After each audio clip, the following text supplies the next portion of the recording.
এই শীতকালে ভাজাভুজি খেতে কার না ভালো লাগে। বিকেলবেলা যদি এরকম চপ থাকে তাহলে কিন্তু আর কোনো কথাই হবে না। তো আজকে বানাচ্ছি লঙ্কার চপ। যদিও লঙ্কাগুলো খুব একটা ঝাল হয় না, এটা দিয়ে কিন্তু চপ বানালে খেতে দারুণ লাগে। তো এই যে এখানে লঙ্কা নিয়ে নিয়েছি, এগুলোকে আর কি ভালোভাবে ধুয়ে নিয়েছি। এবার এগুলোকে মাঝখান দিয়ে চিড়ে দেব। চিড়ে হচ্ছে ভেতরে যে বীজটা রয়েছে সেটা বের করে নেবো, নাহলে কিন্তু লঙ্কাগুলো একটু ঝাল লাগবে। আর এটার ভিতরে যেহেতু আলুর পুর দেবো, সেই কারণে বীজগুলো এরকম একটা চামচ দিয়ে কিন্তু সমস্তটাই ভালোভাবে পরিষ্কার করে নেব।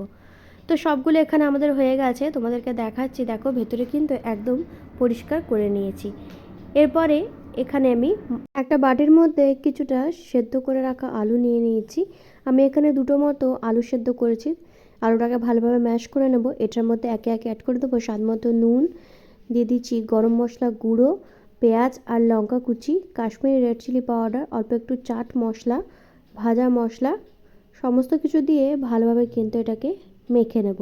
এটাতে চাইলে একটু লেবুর রসও দিতে পারো। আমি এখানে কিন্তু আমচুর পাউডার দিয়েছি যাতে টেস্টটা একটু টকটক হয়।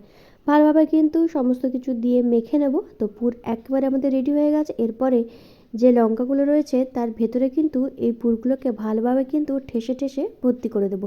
পুর বেশি হলে খেতে কিন্তু সত্যিই ভালো লাগবে। তো এভাবে এখন আমি সবকটা কিন্তু রেডি করে নিয়েছি। এরপরে যেটা দিয়ে ভাজবো সেই ব্যাটারটা এখানে বানিয়ে নেব। তা একটা বাটির মধ্যে দিয়ে দিয়েছি কিছুটা পরিমাণে বেসন, তার মধ্যে দিয়ে দেবো স্বাদ মতো নুন, কাশ্মীরি রেড চিলি পাউডার, অল্প একটু কালো জিরে দিয়েছি, দিয়েছি হাফ চামচ মতো বেকিং সোডা যাতে ক্রিস্পি ভাবটা আসে, আর দিয়েছি অল্প একটু চালের গুঁড়ো, আর হাফ টিস্পুন মতো দিয়েছি হচ্ছে হলুদ গুঁড়ো। সমস্তটাই ভালোভাবে শুকনো একটু মিশিয়ে নেব। তারপরে অল্প অল্প জল দিয়ে স্মুথ কিন্তু একটা ব্যাটার বানিয়ে নেব। এখানে জলটা একেবারেই দেবো না, তাহলে কিন্তু খুব বেশি পাতলা হয়ে যাবে। তো ব্যাটারটা আমাদের খুব পাতলাও হবে না, আবার খুব গাঢ়ও হবে না। তো দেখো ঠিক এরকম হবে। তো ব্যাটার একদম রেডি হয়ে গেছে। এরপরে আর কি প্রত্যেকটা লঙ্কা চপগুলোকে এভাবে কিন্তু বেসনের ব্যাটারে ডুবো তেলে কিন্তু ভেজে নেব।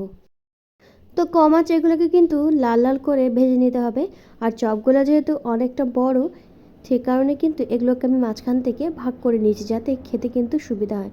তো দেখো খুব সহজেই কিন্তু বাড়িতেই আমাদের লঙ্কার চপ একদম রেডি হয়ে গেল। এটা কিন্তু মুড়ি দিয়ে খেতে দারুণ লাগে। আর বিকেলে কিন্তু এরকম শীতের সন্ধ্যায় এরকম চপ হলে জাস্ট জমে যাবে। তো কেমন লাগলো অবশ্যই জানিও, বাড়িতে বানিয়ে কিন্তু ট্রাই করো। আজকের রেসিপিটা ভালো লাগলে কমেন্টের মাধ্যমে জানিও।